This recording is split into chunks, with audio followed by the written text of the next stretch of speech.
पहिली FIR 7/7/2025 रोजी Shrigonda police station सिस्पे इन्फिनिटी बीकन या नावाची जी कंपनी स्थापन केली गेली, त्याच्या बऱ्याचशा सिस्टर कंपनीज आहेत, त्याच्या बऱ्याचशा इतर कंपनी त्याला संलग्न आहेत. म्हणजे एक खूप मोठा गौडबंगाल त्याच्यामध्ये उभा केला गेला, ज्याचं आज खूप मोठं चॅलेंज हे तपास यंत्रणेसमोर येऊन उभं राहिलेलं आहे. कारण फायनान्शियल ट्रान्झॅक्शन कोणाकोणाच्या अकाउंटला कसे झालेले याच्यावरून आपण त्याला मनी ट्रेल म्हणतो.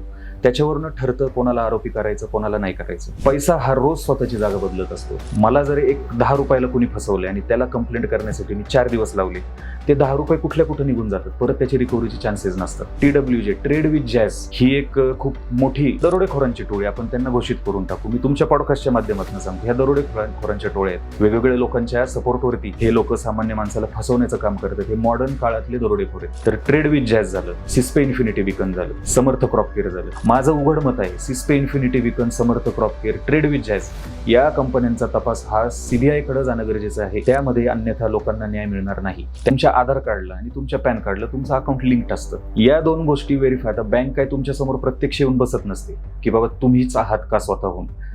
तुम्हाला त्या डॉक्युमेंटला लिंक असलेल्या नंबरवरती एक OTP येतो. प्रत्येक स्कॅमचं मूळ हे OTP आहे. ऑथेंटिकेशन आपल्याला त्याला सांगता येईल.